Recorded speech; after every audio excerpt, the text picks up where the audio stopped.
Hello everyone and welcome to Sleepy Classes. Okay, so आज का agenda है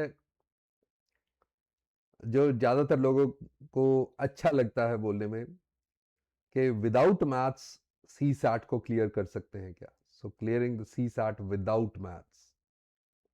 okay, discuss करते हैं. एब्सोल्यूट यस और नो कहना गलत रहेगा.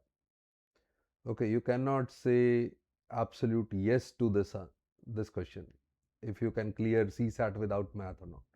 But yes, I will give you the way out. Okay, चलो करते हैं डिस्कस. ये मेरे बारे में जिनको नहीं पता है, कैट ऑलमोस्ट देता हूँ मैं. सी सैट भी 2011 से मैं फॉलो कर रहा हूँ. सारा सी सैट मेंटर कर रहा हूँ स्टूडेंट्स को. तो जितने भी changing colour of CSAT हैं वो सब आई नो. तो किस तरह से क्वांट को उसने डिफिकल्ट किया, क्वेश्चंस की लेंथ बढ़ा दी, आरसीस में चेंज किए. Okay, let's discuss. ये ओवरऑल नंबर ऑफ क्वेश्चंस पे बात है. जनरली मैं हर बार आपको दिखा देता हूँ ताकि आपको एक क्लैरिटी रहे कि किस तरह से क्या वेटेज है और किस तरह से आप प्लान कर सकते हैं, अपनी स्ट्रैटेजी बना सकते हैं to clear CSAT. Okay, तो देखते हैं. और यू कैन सी हम बात कर रहे हैं विदाउट मैथ्स यानी विदाउट क्वांट सेक्शन. और क्वांट में generally you can see the weightage, right. Latest years में तुम वेटेज देख सकते हो. ऑन एन एवरेज 35 क्वेश्चंस के पास रह रही है. ओके, सो अगर हम मैथ्स को छोड़ते हैं तो you can say we are talking about the remaining 45 question only. अगर मैथ्स को आप कंप्लीटली छोड़ देते हैं तो आप 45 क्वेश्चंस पे बात करेंगे, रीजनिंग और अगर आरसी पे बात करेंगे. चलो देखते हैं. बिकॉज टू क्वालिफाई, अगर मैं क्वालिफाई की बात करूं सिंपली, तो मुझे लेट्स से 66 मार्क्स ही लेके चलता हूं मैं. 66 मार्क्स चाहिए तो मुझे यहाँ पे मार्क्स चाहिए 2.5 के हिसाब से, राइट. वही है ना. 66 को आप 5/2 से मल्टीप्लाई करेंगे तो ये कुछ रफली 27 के बाद 26 प्लस आता है, राइट. 26.4 यानी कि 27 क्वेश्चंस आपको चाहिए. ये वो केस है जो मतलब सुपर वाला case, that all correct, no wrong. कोई आपने नेगेटिव मार्किंग नहीं करवाई, आपने जो 27 क्वेश्चन किए वो सारे के सारे ठीक कर दिए, right. Which is a slightly to risky. कोई एक भी गलत हो गया तो कहानी खत्म, राइट. तो सेफ साइड क्या होती है जब हम ऐसे बात करते हैं, तो हम एक्यूरेसी, बहुत अच्छी एक्यूरेसी भी मैं 80% मान के चलता हूं, राइट. बहुत अच्छी एक्यूरेसी भी 80% एक्यूरेसी. एंड यू नो, जब हम कहते हैं कि 66 क्वेश्चन पे क्वालिफाइंग है तो हम सेफ साइड रहने के लिए वी ट्राई के 75 प्लस मार्क्स हो, राइट. तभी होता है ना कि कहता गलत भी हो गया, 2-3 गलत हो गए तो उधर फिर भी रह जाए. तो तुम्हें प्लान जो करना चाहिए वो 75, getting 75 marks with 80% accuracy, right. तो 80% एक्यूरेसी में कितने मार्क्स आते हैं आपको पता है ना. कि अगर आप 10 मार्क्स का आपने किया, उसमें से आपका 8 का करेक्ट था, बट उसमें से वो जो 2 का गलत हुआ तो उसका 2/4 यानी 0.5 कट भी गया, तो 10 में से 7.5 आ रहे हैं. तो यानी 75% ही मार्क्स आते हैं आपको. अगर अगर 75 मार्क्स लेने हैं तो आपको एक्चुअली में 100 मार्क्स का अटेम्प्ट करना है. I am talking about 80% accuracy. 80% accuracy पे चल के चल रहा हूं मैं. तो 80% एक्यूरेसी पे अगर आप चलते हो तो 100 मार्क्स का करते हो तो 80 का आपका ठीक होता है, बट जो 20 का गलत होता है उसकी वजह से भी 5 कट जाते हैं तो 75 पे आ जाते हैं. तो आपको एक्चुअली में प्लान करना चाहिए 100 मार्क्स का अटेम्प्ट. और 100 मार्क्स का attempt means there are 40 questions. 40 questions आपको करके आने हैं. ये आप समझ के रखिए कि मैं 40 क्वेश्चंस करूंगा जो मुझे लगता है कि ठीक है, मतलब अच्छे वाले करेंगे, तुक्के नहीं.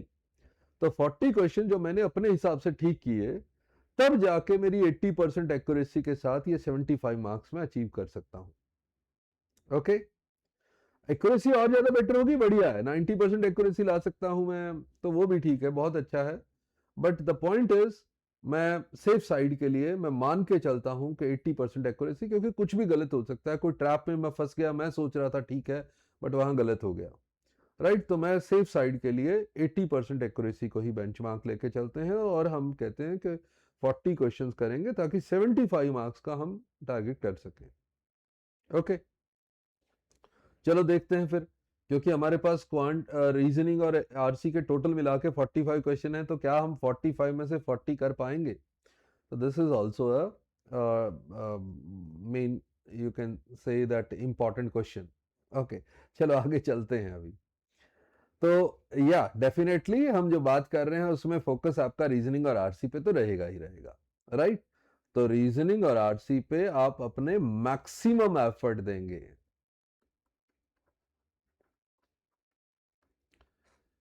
यानी कि बट मैक्सिमम एफर्ट देने के बाद भी देखो, कहीं ना कहीं मैं उसमें भी एक लेके चलता हूं कि आपके पास अगर 45 क्वेश्चन है, तो आपको वहां पे भी बहुत ज्यादा प्रैक्टिस करके, बहुत ज्यादा अच्छा करके भी आप 80% तक ही पहुंच पाते हैं अटेम्प्ट। तो 45 का 80% यानी 4/5 अगर आप देखें तो ये होता है 36। यानी कि आपने रीजनिंग और आरसी सारा कर लिया, बहुत अच्छे से किया, सारे टॉपिक किए, फिर भी मैं मान के चलता हूं कि 20% चांस होते हैं क्वेश्चन ऐसे आ जाएं जो आपको ना क्लिक करें। ये मैं तब लेके चल रहा हूं जब आप रीजनिंग और आरसी में बहुत ज्यादा फोकस कर रहे हैं, राइट। मान के चलें, क्योंकि आप मैथ छोड़ने वाले हैं, आप कह रहे हैं मैथ छोड़ रहे हैं, तो सारा फोकस इसी पे रहेगा। तो इस पे रहेगा तो भी आप 36 क्वेश्चन बनते हैं, यानी कि हम जो टारगेट लेके चल रहे थे कि 40 क्वेश्चंस हमारे होने चाहिए अटेम्प्ट, वो तो नहीं हो पा रहे। तो कहीं ना कहीं हमारा सेवियर तो वापस मैथ्स को ही बनना पड़ेगा। देखो, रीजनिंग और आरसी आप करेंगे, रीजनिंग सारा करेंगे, मैं टॉपिक्स बहुत सारी क्लासेस में मैंने सारे टॉपिक्स बताए हैं आपको, सीरीज के करेंगे, कोडिंग डिकोडिंग करेंगे, ब्लड रिलेशन करेंगे, सिलॉग्स करेंगे, अरेंजमेंट्स करेंगे, सब करेंगे, राइट। वो सारा करेंगे, प्रैक्टिस करेंगे, आसान आते हैं क्वेश्चन, ठीक है, आप प्रैक्टिस कर करके कर सकते हैं, ठीक है। बट एक आधी पजल्स में मुझे ये होता है कि कभी क्लिक करेगी कभी नहीं करेगी। आरसी पैसेज में भी मुश्किल पैसेज हो सकता है जो आपको ना क्लिक करे या गलत हो जाए, कुछ भी हो जाए, ठीक है। तो मैं बात करूंगा कि पहली बात तो आप अटेम्प्ट कितने कर पाते हैं, तो मैं कहता हूँ 80%। फिर मैं कहता हूँ एक्यूरेसी तो भी 80%, ये मैं हर साइड पे लेके चल रहा हूँ अच्छे वाली। ओके, तो इसका मतलब आप 36 क्वेश्चन कर पा रहे हैं, तो अभी भी 4 क्वेश्चंस का गैप बन जाता है। तो 4 क्वेश्चंस के लिए हमें क्या करना चाहिए? तो यहाँ पे अभी हमें 4 क्वेश्चंस का गैप हो गया ना, तो 4 क्वेश्चंस के लिए क्या करेंगे? तो वापस आ जाते हैं मैथ से मदद मांगने, उससे हाथ जोड़ लेते हैं, भाई थोड़े से तो ठीक करवा दे।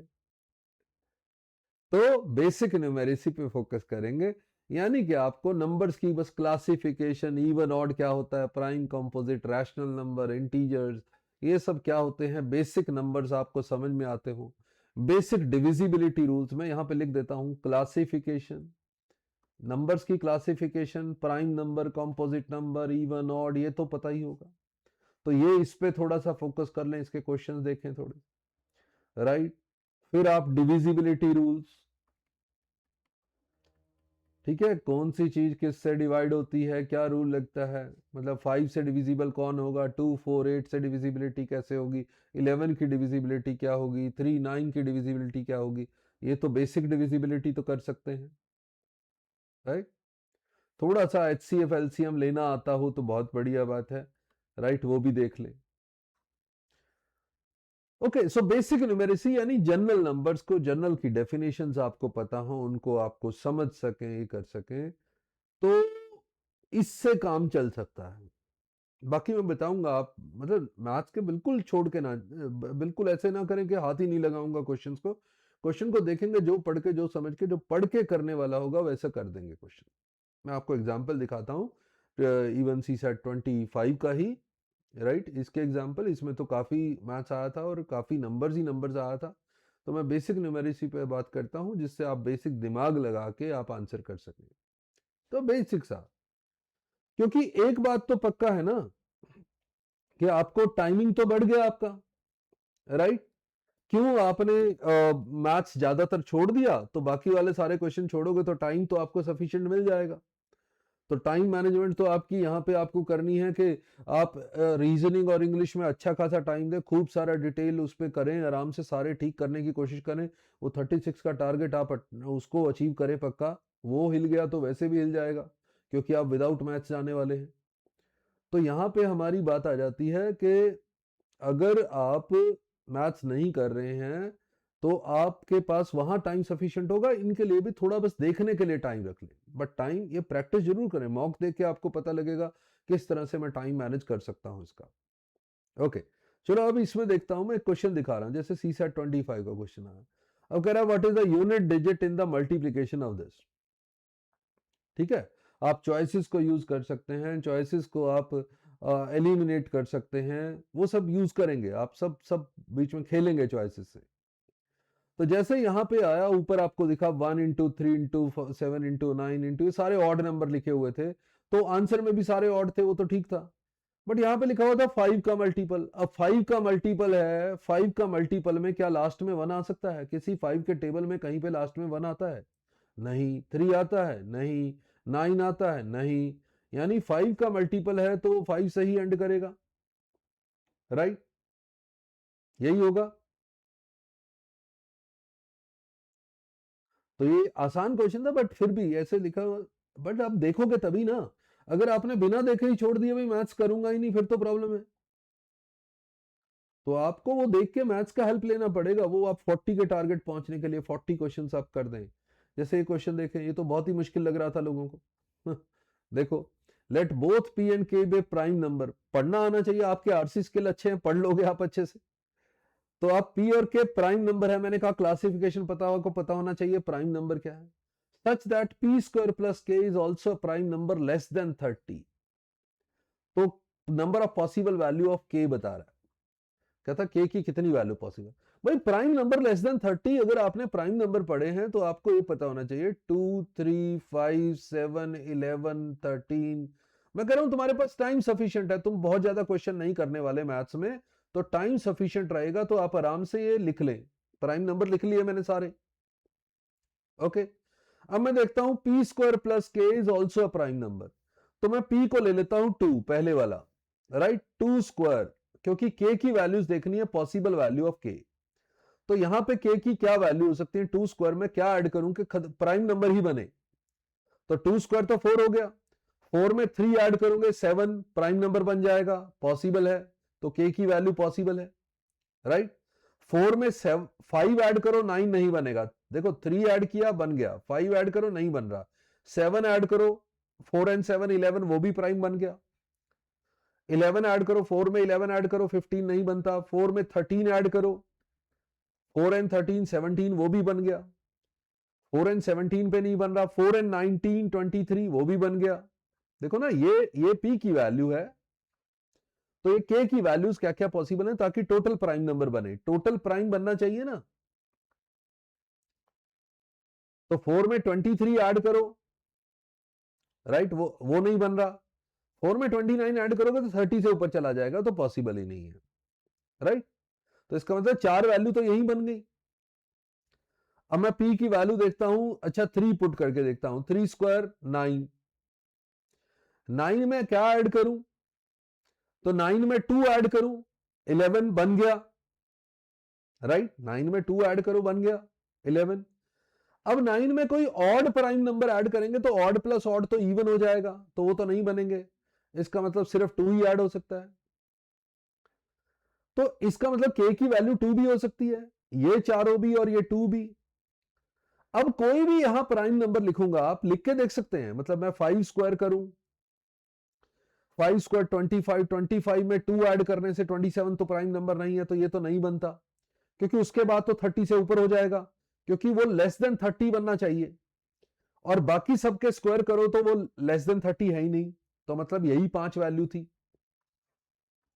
तो k की यही 5 वैल्यू थी, 3, 7, 13, 19 एंड 2, राइट, जो k की वैल्यू पॉसिबल थी।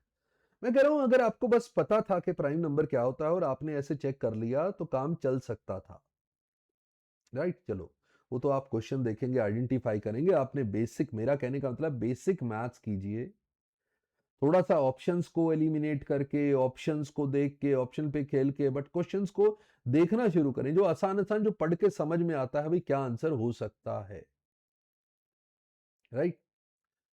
तो smart work is always important. मैं कह रहा हूं कि क्वेश्चंस को ना, बस ये मेरा कहने का मतलब होता है कि क्वेश्चंस को छोड़ना नहीं है, वह मैथ्स नहीं कर रखा छोड़ दिया, पढ़ लो एक बार, देख लो, क्या पता भाई आसान सा क्वेश्चन आया हो, राइट। क्या पता बहुत सिंपल हो, उसको वैसे ही मैं लिख के आंसर कर दूं, क्योंकि आपके पास टाइम सफिशिएंट होगा, आपके पास टाइम की कमी नहीं होगी। जब आपने एक पूरा सेक्शन छोड़ दिया, मैथ्स नहीं कर रहा, 35 क्वेश्चन आप मैथ्स के नहीं कर रहे हो, उसमें से चलो थोड़े कर रहे हो, तो थोड़े उस देखने का टाइम आराम से मिल जाएगा आपको, क्वेश्चन देखो, समझ में आता है उसे कर दो। तो यहां पे आपको वो 5 क्वेश्चंस के अराउंड आपको ये टारगेट रखना पड़ेगा कि 5 क्वेश्चंस का हेल्प आपको इससे मिल जाए, तब जाके बड़ा इजी हो जाता है, तब फिर वो हो जाता है।